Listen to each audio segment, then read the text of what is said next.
So I remember at the start of year 11, our coaching teacher made us write down a letter to ourselves for at the end of the year, so a year's time. And I remember at the time I really wanted to be a YouTuber. So my letter started out with this like YouTube channel intro that I had for myself going, "Hey guys, it's your boy Uncle Log back with another video." And I think as far as YouTube channel intros go, that's pretty good. So the year passes and I don't make any steps towards being a YouTuber. I was too busy with my exams, and then I always have the excuse of like, oh, I don't have the equipment. Oh, it would be so cringe if I did it. And I remember when my coaching teacher gave us the letters back, and I was just reading this YouTube intro I made for myself, and I was kind of smiling at it because it was a good I found it funny at the time, and I still kind of do. But I was also like kind of depressed, like I hadn't made any progress towards that goal I had. So naturally, another year and a half passes, and I'm in year 13. Still no YouTube channel, despite wanting to have one at that point for like 2.5 years. And in the middle of year 13, I had this conversation with my drama teacher, and something she said like really stuck with me. And I don't know what the context of the conversation was in the slightest, but I just remember her saying, "I hope you find a way to express yourself, Logan." And then I don't know why, but that's been living like rent free in my head for like so long. Like, is it like that moment in a film where, oh, the answer was right under my nose all along? But I also feel like that's a trope in films because it's like so true. Because I feel like as human beings, we like know what we want so much, but then we just don't like follow through on it.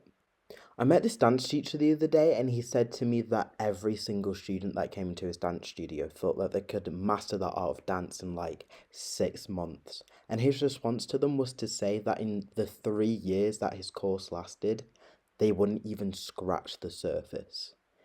And I remember thinking that was so insane, like 3 years just to scratch like the surface of a skill. The thing is, I feel like it's really easy to be able to pick up hobbies or try new things because of the internet is just so wonderful and it's allowed us to do so many things. Like we have so many resources at like our fingertips now.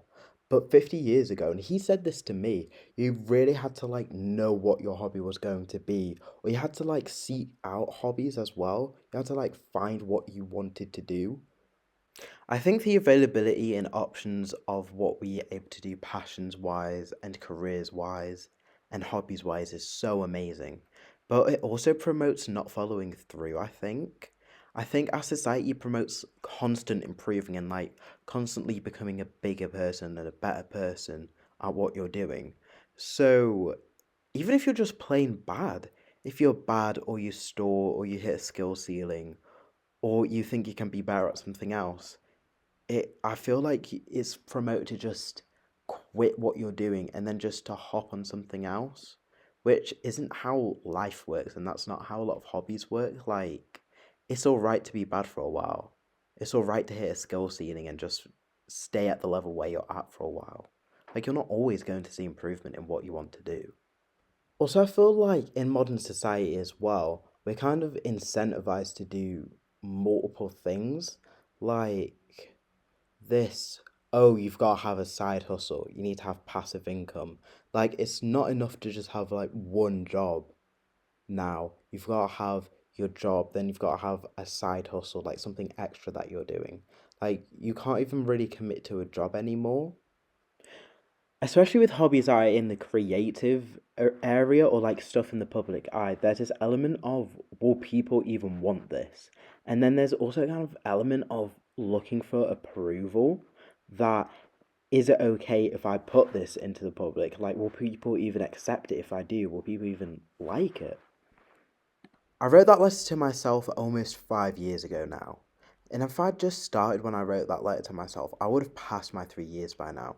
I could have scraped the surface of YouTube. And to be honest, a lot of other hobbies that I've wanted to pursue. So, I don't know if I'm still going to be making and doing this kind of stuff like 3 years from now, but I guess we'll find out.